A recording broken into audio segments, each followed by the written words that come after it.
지난주 국내 신문에 세계 최초로 재산이 1,000억 달러를 돌파한 여성이 등장했다는 기사가 났었는데요.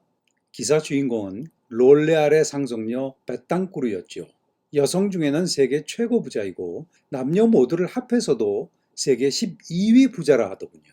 이 여성이 롤레알 주식의 거의 3분의 2를 갖고 있거든요.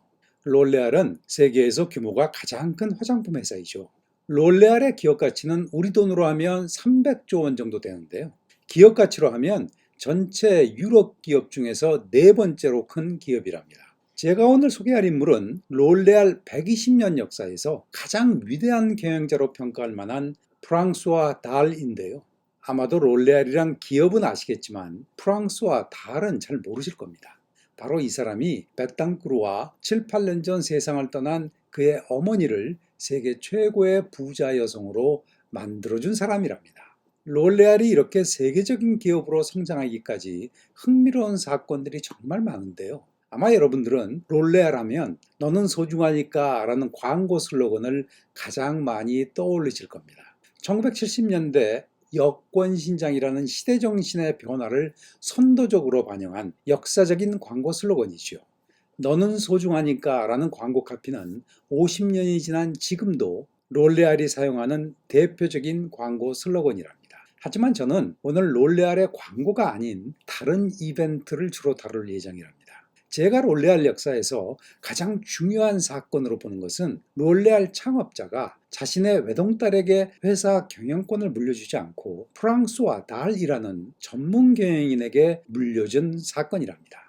또한 프랑스와 달은 큰 보상도 없이 롤레알을 세계 최고 기업으로 키움으로써 창업자의 딸과 손녀를 세계 최고 부자로 만들어준 것이죠. 자, 그럼 비하인드 머니, 롤레알의 흥미로운 이야기 시작해 볼까요?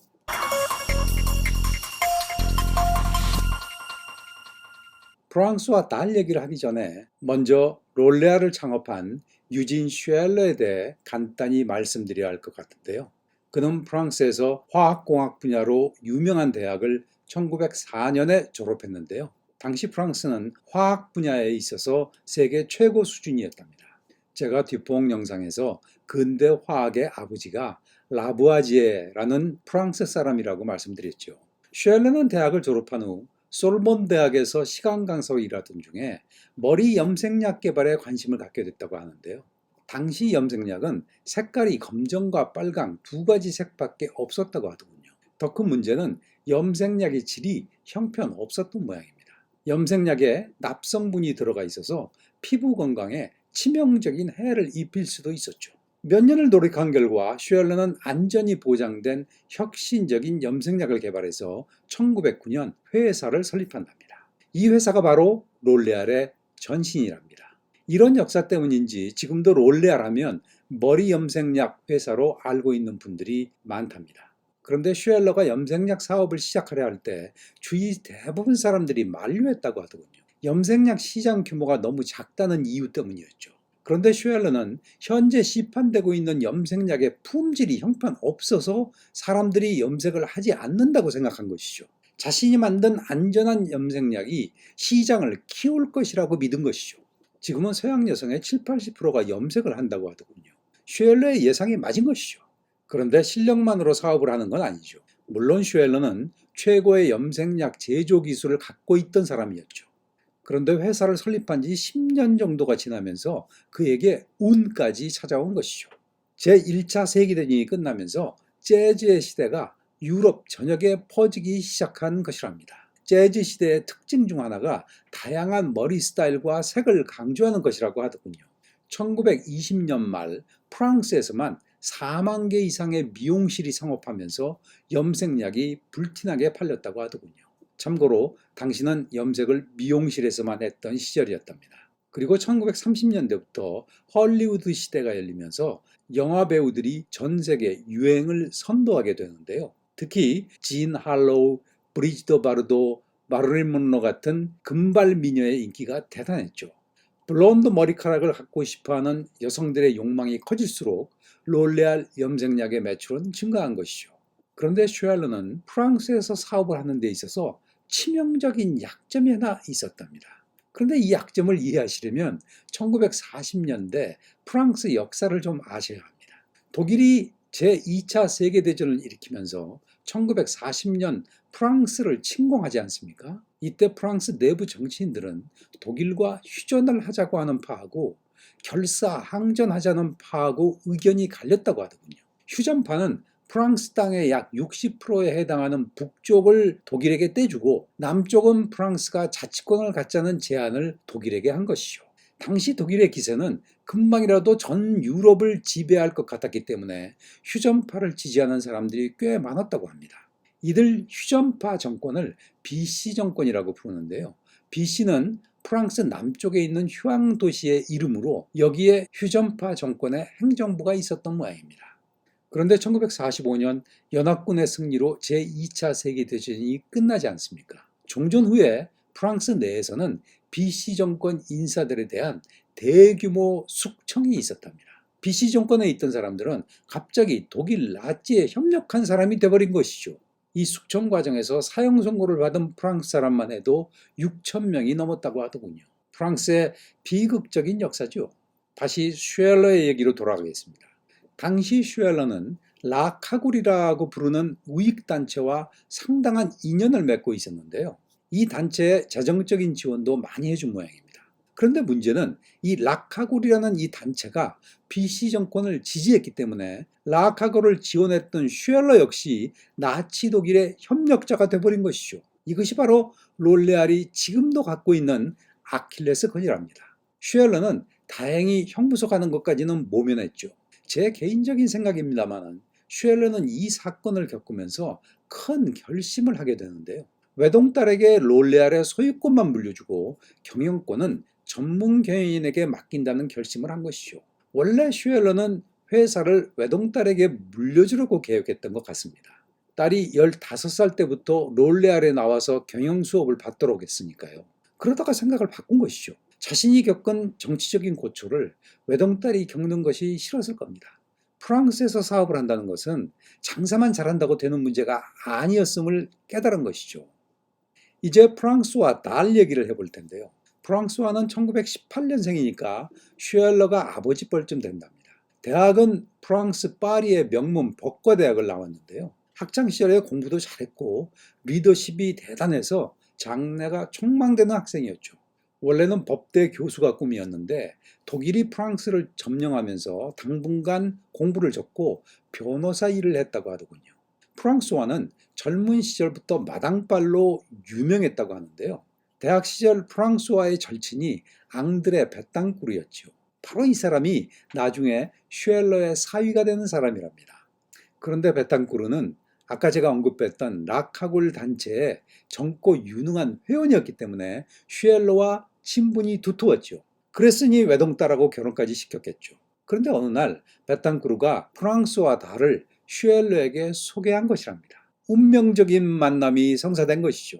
서로에게 끌렸는지 1942년 프랑스와 달은 변호사를 그만두고 슈엘러가 인수한 조그만 비누회사 몽사봉에서 일을 시작하게 된답니다. 사실 이 인연이 저에게는 수수께끼랍니다. 프랑스와 달은 당시 프랑스 최고의 인재였는데 급여도 얼마 되지 않는 조그만 기업의 과장급 직원으로 들어간 것이 좀 이상하지 않나요? 제가 이 둘의 관계를 이해하기 위해 자료를 꽤 많이 찾아봤지만 별다른 성과가 없었답니다. 프랑스와는 아마 이때 슈엘러와 엮이지 않았다면 프랑스 정부에서 큰 일을 할 수 있는 인재였거든요. 프랑스와의 친구인 앙드레 베탕쿠르는 드골 대통령 시절에 장관을 했거든요. 그런데 프랑스와가 슈엘러 밑에서 일하기 시작하고 6년이 지난 뒤인 1948년 슈엘러는 프랑스와를 롤레알 그룹의 CEO로 임명한답니다. 자신은 이사회 의장으로 일선에서 물러난 것이죠. 그리고 1957년 슈엘러가 세상을 떠나면서 프랑스와는 롤레알의 CEO와 이사회 의장을 겸직하게 되죠. 프랑스와 달은 이 두 직책을 1984년까지 유지한답니다. 즉 프랑스와는 거의 40년 동안 롤레알을 자기 뜻대로 운영을 했고 슈엘러나 그의 딸은 경영에 거의 간섭을 하지 않았다는 말입니다. 슈엘러가 프랑스와에게 롤레알 CEO를 임명할 즈음에 슈엘러는 주변 사람들에게 이런 말을 했다고 하더군요. 나는 작은 회사 운영에 적절한 사람인데 프랑스와는 시야가 넓은 사람이라 롤레아를 대기업으로 만들 사람이다. 라는 말입니다. 슈엘러는 사람 보는 눈이 남달랐던 것 같죠. 프랑스와는 직원 50명도 안 되는 프랑스 중소 화장품 회사를 글로벌 1등 화장품 회사로 성장시켰으니까요. 프랑스와의 롤레알 성장 비결은 크게 두 가지가 있는데요. 그 첫째는 적극적인 해외 시장 진출이었습니다. 프랑스와 달이 CEO로 취임했을 때 롤레알의 해외 매출 비중은 고작 3%였지만 1984년 그가 물러날 때 그 비중이 60%까지 늘어나게 되죠. 프랑스화가 이렇게 적극적으로 해외 시장 진출의 문을 두드린 데는 두 가지 이유가 있다고 저는 상상하는데요. 그 첫째는 롤레알은 친나치 기업이라는 정치적 비난을 피할 수 있는 최선책은 롤레알을 국제화하는 것이라고 프랑스화는 판단한 것 같습니다. 외화벌이 잘하는 기업은 프랑스인도 좋아할 거 아니겠습니까? 적극적인 해외 시장 진출의 두 번째 이유는 프랑스와 같은 유럽 강국들은 외국에 나가서 장사하는 것을 그리 불편하게 생각하지 않는다는 점입니다. 국내 어떤 대기업 사장님이 저에게 이런 말을 한 적이 있는데요. 유럽 강국들은 대항해 시대 때부터 수백 년 동안 식민지 경영을 해본 경험이 있어서 기업 국제화를 세계에서 가장 잘하는 것 같다고 하더군요. 전 이 주장에 100% 동의합니다. 글로벌화는 유럽이 오히려 미국보다 한 수 위라고 할 수 있죠. 현재 롤레알은 130여 개 국가에 진출해 있답니다. 롤레알 성장을 위한 프랑스화의 두 번째 비책은 적극적인 인수합병이랍니다. 1964년 자크바트 향수를 시작으로 다음해에는 랑콤을 인수했죠. 몇 년 뒤에는 바이어던과 가르니에 등 수많은 화장품 관련 기업들을 인수했죠.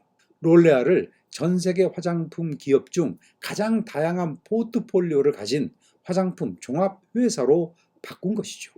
프랑스와 달의 예리한 식견을 엿볼 수 있는 전략인 것 같은데요. 국제화와 인수합병은 서로 시너지를 낼 수 있다고 판단한 것이죠. 예컨대 하나의 제품으로 어떤 나라에 진출하는 것보다 두 개의 제품으로 진출하면 판매 및 관리 비용이 떨어질 테니까요. 또한 국가마다 선호하는 화장품 종류가 조금씩 다를 수 있다는 점도 고려했을 겁니다. 그래서 프랑스화는 풀 라인업을 갖춘 화장품 회사를 만들 결심을 한 것이죠. 그리고 이 목표를 달성하기 위해서 롤레알 내부에서 모든 화장품 라인을 직접 키우는 것보다는 이미 어느 정도 만들어진 기업을 인수하는 편이 효과적이라고 판단한 것이죠. 프랑스와의 이런 인수합병 전략은 롤레알의 전통이 된 것 같은데요. 2018년 우리나라 화장품 회사인 스타일란다를 6천억 원에 인수해서 우리 화장품 업계를 떠들썩하게 하기도 했죠. 자, 이제 정리할 시간입니다. 롤레알 사례를 보면서 제 머리에 계속 남아있는 하나의 메시지는 기업은 사람이 만드는 것이라는 사실인데요. 좀 진부한 멘트 같지만 1942년 슈엘러가 프랑스와 달을 만나지 않았다면 롤레알은 지금 존재하지 않았을지도 모르죠. 그 만남이 있었기에 슈엘러의 딸과 손녀가 세계 최고 부자로 등극하게 된 것이기도 하고요. 경영자 여러분도 매일 만나는 사람들을 주의 깊게 살피시기 바랍니다. 혹시 그 중에 여러분의 프랑스와 달이 있을지도 모르니까요. 오늘 영상은 좀 길어졌는데요. 하고 싶은 얘기가 너무 많았던 것 같습니다. 다음 시간까지 안녕히 계십시오.